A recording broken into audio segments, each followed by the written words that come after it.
Welcome to Living on Blockchain. Today we will be interviewing Kristina. She is working at Cointelegraph. She is the managing editor and the head of features there. I think this is going to be very, very fascinating. Let's deep dive right in. Hi, Kristina. Thank you so much for taking out the time to talk to me today. Let's deep dive right in. How are you doing today? Thank you very much, Sarusha, for the invitation. It's a pleasure to talk to you. And well, everything is great, even though this weekend we had some surprising news about this SEC banning the TON ICO. So it was something that we have been working since Friday during all the weekend. Yeah, okay. Yeah, you must be working overtime. Absolutely. That was quite a surprise. So tell us a little about how you got involved in blockchain, a little bit about your background, perhaps. Sure, with great pleasure. Well, my first specialization is Philology. So I'm graduated in ancient Greek and Latin. Right. Wow. And I was really passionate with languages, not only because I adore literature and poetry, etc. But because, in my opinion, the history of humanity is based on the innovations that are translated with different languages through communications between people. Right. So what always fascinated me, and my first thesis was written about the ancient theater, and it may seem something very old and outdated, etc. But actually, it was so innovative. Right. So my interest was to try to understand how it was presented, on how to connect the architecture we have, the relics of the architecture, the texts we have, and some understanding of ancient people. So my second specialization is in political science. Yeah. I was always very interested in the international relations, also because it's a part of international communication. And my particular interest was in energy politics and green technologies. Okay. So this brought me to my working experience, and I've been always working in innovative field. Mm-hmm. In different facets of it. So journalism is one of them. Another one is events and communications. And basically, I was always in search of people who are seeing future differently from the majority. Right.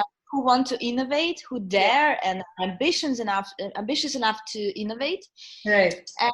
And my passion was always to translate their ideas into different languages. And here I'm not only literal, not only languages, but also language of media, language of business, language of academia, language of government. Because in my opinion, communication is the basis of every new development in the history of humanity. Yeah. How else do you get those ideas out, right? You have to actually communicate it in the right manner. Not everybody has that ability to sort of translate brilliant ideas into a manner that is sort of easily assimilable to, people in general. Like, as you said, there are different sectors and you have to speak to them in a different way for them to assimilate what is being said. So this is brilliant, absolutely. And, it's so interesting that you, as you said, that, you have a background with literature, etc. And literature, I think, in my opinion, I also have a background in humanities, by the way. So, that is something that I do understand. I think literature and fiction, they tend to mirror life in such a beautiful way. And, you people sort of take humanities a little less seriously than the science. I think there is a balance that is required because you have to take it, side by side. Only then can you get a proper picture of the world and why the world is the way it is. So I think that is so completely very important. So how did this transition into blockchain and crypto happen? Oh, thank you for the question. Actually, it was by chance. I was working in the innovative field. I was organizing events, most related to the energy sector.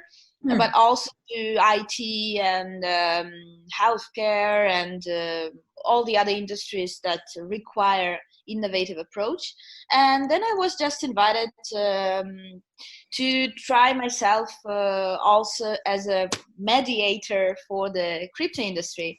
It was 2 years ago, a little bit more, but that's a lot for our industry. Yeah. I was late for with Bitcoin and blockchain, to be honest, but there's nothing like late. Anybody can, I think that more the people join in, and at any time it's a good time. You're not late at all, I think. Yes, sure. But it was something that was completely new for me, right. Even though it was an interesting discovery that basically people with whom I worked before in other industries, construction, energy, healthcare, IT, etc. They were somehow like I've been meeting them at different occasions related to crypto projects now. So in my opinion, 2017 was the kind of key year where people really started to implement blockchain into all different industries and sectors. That helped me to see that is one of the technologies that is definitely revolutionizing the world. Right. Because it's not only the nerds, who are developing their coding strategies and developing some projects that are completely independent of the rest of the life. Absolutely. But it's a technology that is being applied everywhere. And of course, we are still on the very beginning of the process. Right. But that's a very interesting and fascinating time to live now, to see how it will be developing. Yes, absolutely. I think, what you said in 2017 was a good year. I think there was a lot of buzz, as is there now. But I think that was perhaps, the time when actually people started thinking and trying to understand crypto and blockchain in general. So it's been quite an exciting journey for you. I can see that you've also worked with the Global Entrepreneurship Network. So tell us a little about Jen and what was your experience working with them like? Well, I've been organizing several events with them, and I met incredible people there. Right. As I told you, so my passion is people, and I think it was one of the first projects where I definitely started to appreciate the power of the team behind every project. Right. Because every entrepreneurship has an idea of a passion behind it. Right. Something that creates fire in one person, and then this person attracts other people who are of the same idea, and they are creating something new.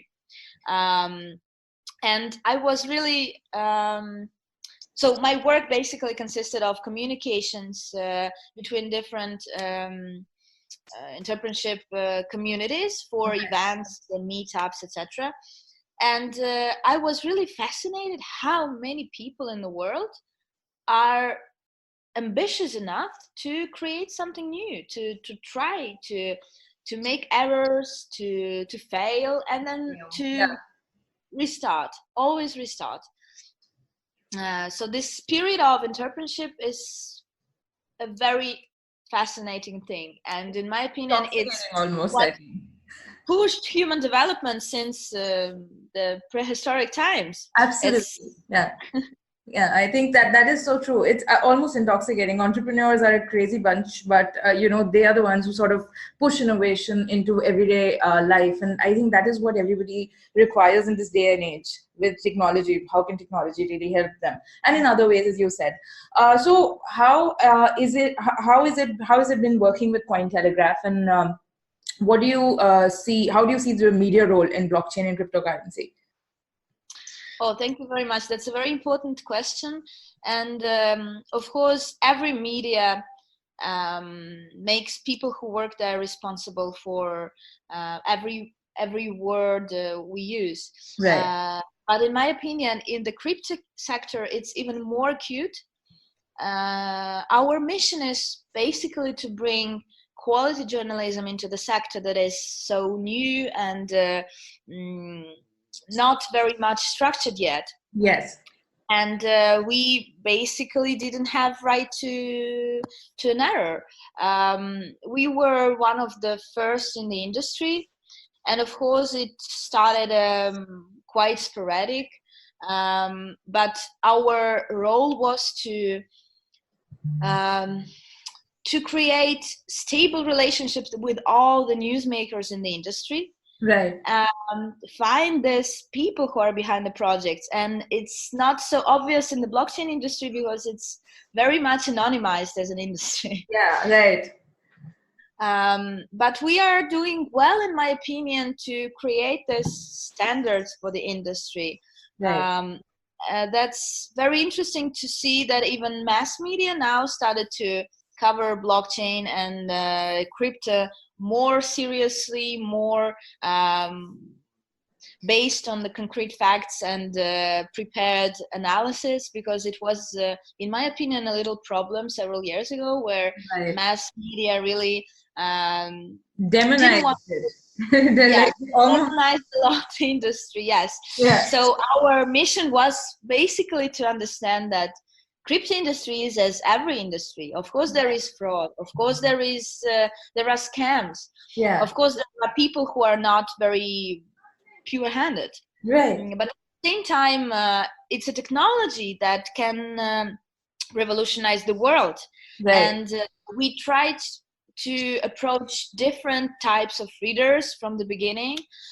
Those who are more technology oriented, so for them we always try to prepare the best technical analysis. There are people who don't know anything about crypto, and for them we try to prepare something that is that has a bit of human touch inside.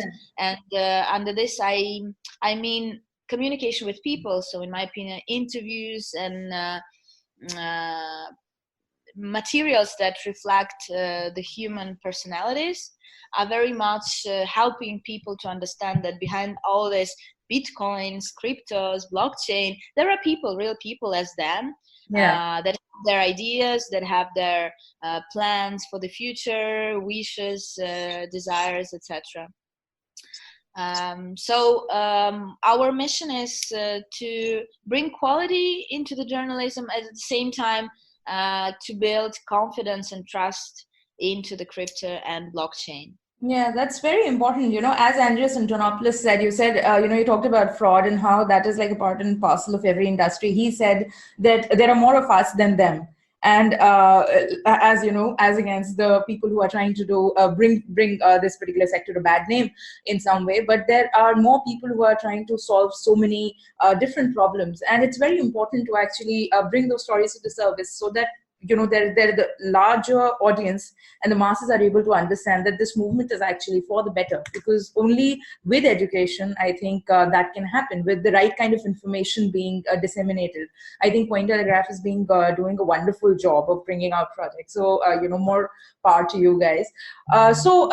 You've been, Cointelegraph, I think, has been working with the World Economic Forum, right? With the annual conference in Davos. So how has your experience been with that?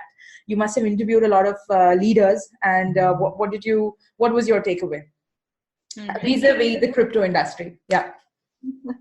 I've been personally to the World Economic Forum last year. Right. And it was the first time where we had blockchain word everywhere. It was one of the key topics discussed. Right. There was also blockchain, I don't remember the name. Well, it was a pavilion dedicated only to crypto and blockchain community. Okay. But the question was that blockchain was discussed throughout the program and everywhere, but crypto was kind of a project non grata, and that people didn't want to associate crypto and blockchain. And that, in my opinion, is a fundamental issue. Yeah. That is changing, but that was especially strange to see at that Davos in 2018, because there is no blockchain without crypto. There is no crypto without blockchain. It's two sides to the same coin. People sort of fail to understand that. Exactly, yes. And the technology behind crypto is blockchain. Yeah. And of course, it can be applied everywhere. And that is why it's so important to bring blockchain experts in at the events of the scale of the World Economic Forum. Right. I think that skepsis now is kind of going away. Yeah. Maybe because everybody is already kind of used to have crypto around. Yeah. And it's not only Bitcoin now that is talked about, but even if you name some other altcoins, people already recognize them. That's a big thing we acquired all in the industry. So how far do you think we are from, say, mass adoption of cryptocurrencies or blockchain technology and, just being accepted? Because a lot of startups I talk to, they say that as soon as they talk about, as you said, that, cryptocurrencies are looked at with a lot of suspicion. And that perception is slowly changing. But, in your opinion, how long do you think, until it becomes something of a mass movement, something that would, have mass adoption already? That's a very interesting question, and I think I would share my personal thoughts on this. In my opinion, this idea of decentralization is something that the world needs so badly. Right. And then the way it will be applied can be, of course, different. In my opinion, there will be also applications where we won't even know that it's based on blockchain. Right. Blockchain is kind of anonymous thing that is not so seen on the interface, but that is present in the software. Yeah. As for crypto, I'm really looking forward to the Libra project and how it will develop. Because of course, even though there are a lot of discussions around the project, Facebook is something that everybody has now. So if we will see Libra go live, it can completely revolutionize the way we approach cryptocurrencies. Absolutely. Now. Yeah, you can hate it or love the project in itself, but you have to agree that Facebook will, if, as you said, if Libra is sort of pushed out, it will help so much with mass adoption because everybody has Facebook, and then because Facebook is doing it, there'll be so many other people who perhaps look up and go like, okay, perhaps now is the time I should, understand a little about crypto. So I think that would give, you have to agree that it'll give a huge, massive adoption push. Definitely. And if anybody doesn't have Facebook, he will have either WhatsApp or Instagram. That is also part of it. So. Yeah. So it's one way or the other. I think it's a massive project. I think it's important that it's sort of pushed out because this would really help with adoption and making crypto mainstream. It would absolutely revolutionize the way people sort of view crypto, I think. Yeah, completely would. So how do you see the what has your experience been like talking to perhaps you've talked to some policymakers, which country or which policymakers are more forward thinking when it comes to crypto and in the blockchain space, according to you? That's a very interesting question. I think countries now have really different approaches to crypto regulations. There are a lot of governments who are kind of observing what others are doing, and they're waiting and watching. Of course, the simplest way to regulate comes from the countries which are small and which have favorable business climate conditions, as Malta or some other little countries. But in my opinion, it's not that will push the adoption on the high level just because they are small and not so numerous.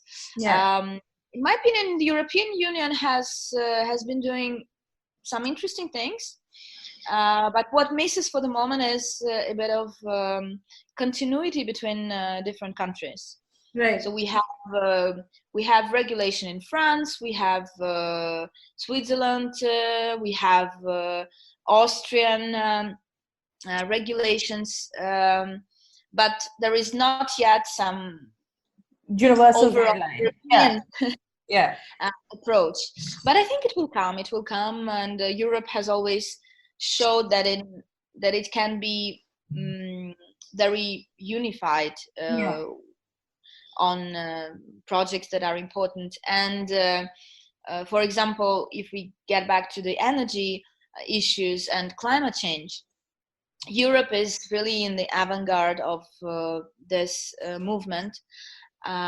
And in my opinion, crypto is something that can also create its social impact on the climate change issues and green technologies. So maybe this can be also as a push for some regulations for Europe. Okay. Yeah. So that is absolutely true. I think, with this particular technology, even though it's in its infancy, there are so many problems that can be solved and that are being solved by, innumerable projects. And hopefully all of us are hoping that they can come up with policies that would be more business friendly so that more innovation can actually take place in this particular sector. So now coming back to, the main media, so the mass media portrayal of crypto generally. So how do you think it has evolved over the years since 2017, perhaps, when you have actually gotten in this space? That's a great question. And I think if 2 years ago we just had Bitcoin as the keyword everywhere, now mass media started to delve more into the technology and know a bit more about the actors involved, in order to also divide between scammers and serious actors. Of course, projects as Libra brings mass media to talk about crypto much more and to start understanding the technology behind. Still, I sometimes stumble upon articles that are, in my opinion, completely out of the narrative, that criticizes crypto as being an evil actor of creating frauds and scams, without naming the project. So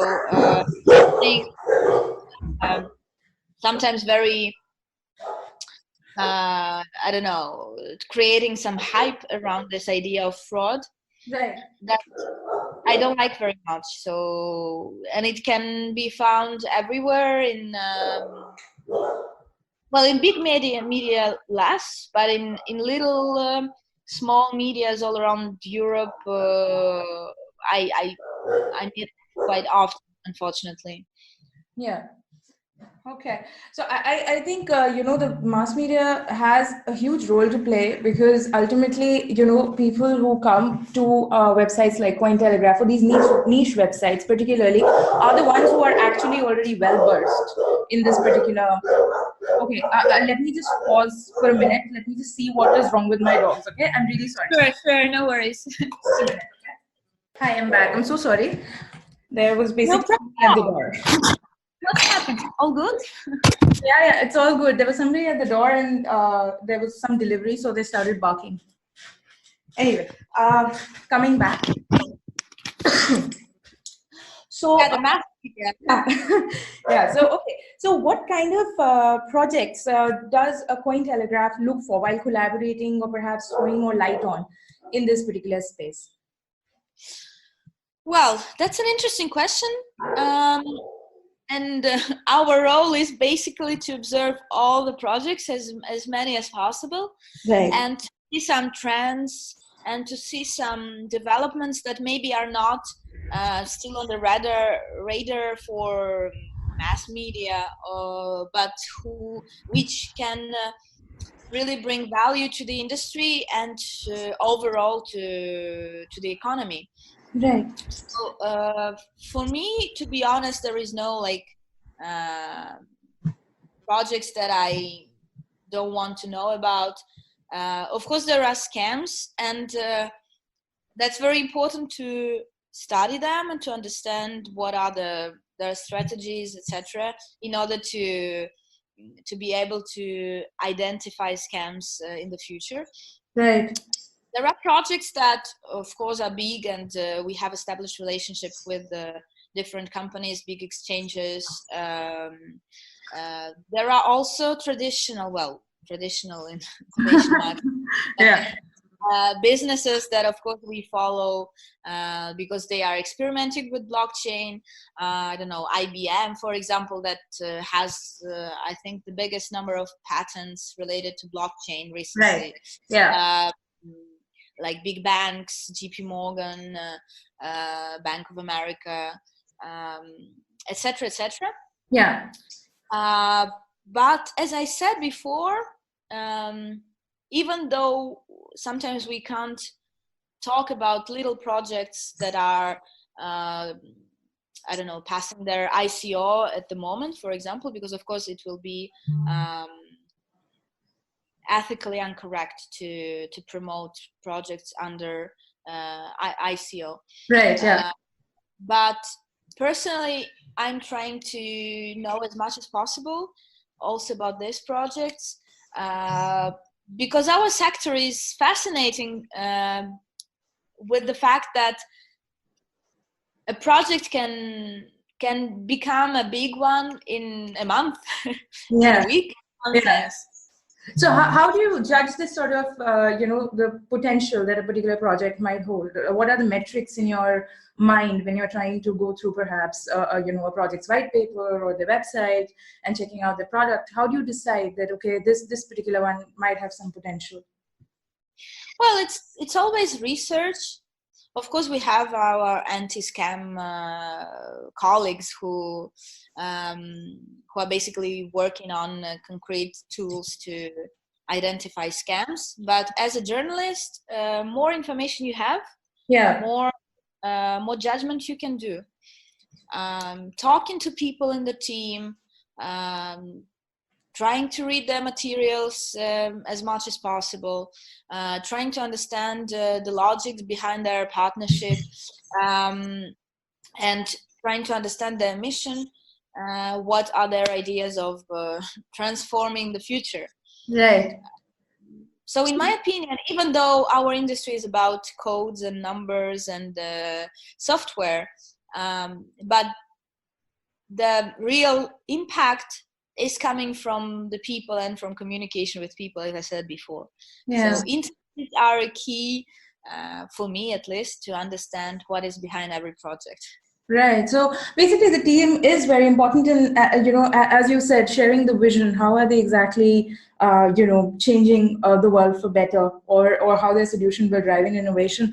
But, what you said here was very important. It's not just about the code. It's not just about the, as you said, the nerds making, writing programs. There is so much more to this movement, because unless, there are other people who are not coding, and they become a part of this movement, only then would crypto or blockchain, for that matter, become adopted in a massive manner, because you cannot have a movement which is not inclusive.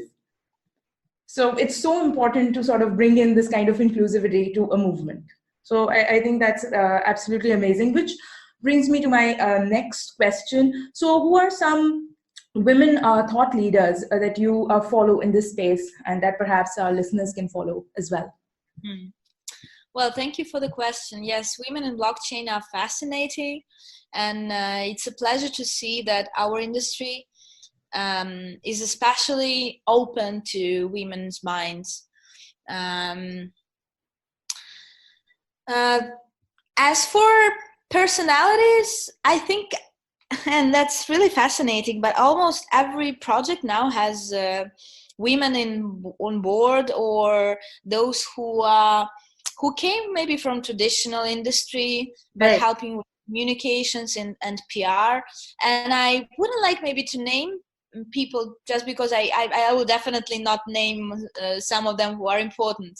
But if you look at the biggest projects in the industry, you will see that there are women everywhere.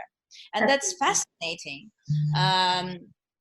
And I think it's a characteristic of our industry, this diversification of different views, perspectives on the future of technology, and that's really great. I also had, for example, a conversation with Marta Piekarska from Philology. Wow. And she told me that, well, she's a bright woman, really incredible, that is following the coding industry for years, and who can talk about this subjects completely as a man. And sorry for this maybe feministic phrase of mine, but you don't have to apologize. We're all feminists here. It's all good. You don't have to apologize for sort of being there. I think that's nothing to apologize for. If women are a part of so many movements, and they have to be a part of this one for it to actually further, how can you have half the population not be a part of this?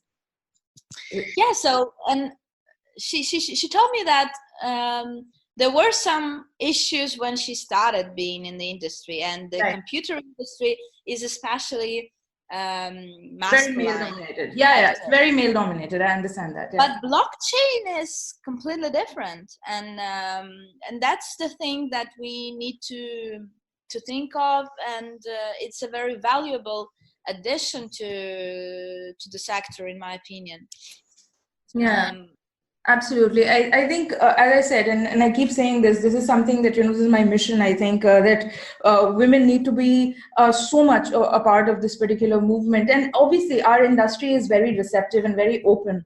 That kind of, masculine, glass ceiling of sorts, and the masculine sausage fest that we see at all these deep tech fests, that is not necessarily the case with blockchain, because we are much more open as a community. Perhaps it's because we are in it, in our infancy. But it's absolutely wonderful to see that. And I think women bring a different kind of leadership and a different kind of approach to this sector. I would really invite you to check the team list of every big project, and that's impressive that we have a lot of women there. Yes. There are also a lot of associations, groups in LinkedIn, Women in Blockchain. And still at the same time, I don't see it as a very war-focused feminism. It's very fun, and women in blockchain really like the technology and want to change the future, and that's really passionate and fascinating. I also would invite people to follow such figures that are maybe coming from the traditional industry, but they have very interesting ideas on crypto as well. And here I am talking about Christine Lagarde, for example, from IMF. IMF, right. Also some countries leaders who are englobing technologies within their projects. I don't know, there is a wonderful chief information officer of Vienna, for example, that is a woman. So women are everywhere. Yeah, absolutely. And it's absolutely amazing to see how receptive, as I have already said, this particular sector is to women coming in and sort of furthering this particular cause. So that brings me to my almost penultimate question. This is something that I ask everybody. So how would you suggest, our listeners, what can they do to start actually living on blockchain? What do you think should be the first steps? Well, I think the first steps are already done, and every technology has its own evolution within our minds. Right. Now we don't need to be separate in creating applications, because we have all sorts of communication between people, projects. So we just need to keep working on it together. I think the most important and fascinating applications of blockchain should be found in conversion of different technology. This is something that keeps us a lot of surprises. Yeah. because I don't know, it's like the invention of electricity. You couldn't imagine that in 100 years everybody will have smartphones based on electricity. Right. Yeah. And the same is with blockchain. Of course, there are sectors that are like dying to have blockchain in it, in my opinion. Healthcare, energy sector, green technologies. Yeah. But at the same time, the most interesting application is something that is to be found. In my opinion, more people are involved into blockchain, more applications we can find. I just studied the statistics of blockchain engineers, software engineers. And the thing is that out of the overall number of developers in the world, blockchain engineers are just a little fracture of it. Yeah, yeah. So more we have people who are experts of blockchain application, who can develop products based on blockchain, more applications we'll find. Absolutely. So what do you think that, perhaps a person who is just getting into this field, what do you think that they can do to sort of get it right and get into this particular sector and, in crypto or in the blockchain space? Are there any actionable steps according to you? Well, I think as with every new concept, you have to make your own research. Yeah. Read as much as possible. And I'm not inviting you only to read Cointelegraph, because in my opinion, more diversified content you meet, more thoughts you develop on yourself. Yeah. Based on read. Yeah. Also, our sector is very, very young, not only in sense of the Bitcoin invention, but also the people who are involved, and they're always open to communications. It's not a chance that there are so many Bitcoin crypto meetups all over the world, right? And that is something that is accessible for everybody. So if you can check whether there is some Bitcoin meetup at your place, I would highly recommend you to go there, because you will definitely meet interesting people who are young and who have their ideas of transforming the world. Right. The blockchain industry basically eliminated this very complicated hierarchic career path. Now there are so many entrepreneurs who are, 20 years old, but they have their idea. They know how to find developers who can help them to create the product, and that's a characteristics of the industry. And these young people are dying to talk to you. They want to talk about their projects, about their ideas, about their visionary thoughts. So communication with internet and with real people is something that is definitely helping to know more about the industry. Absolutely. I think that's absolutely key. Just go and check out the latest meetup, and if nothing else, you'll come back with some new information and a lot of ideas. So absolutely amazing. So any last thoughts, Kristina, before we close this?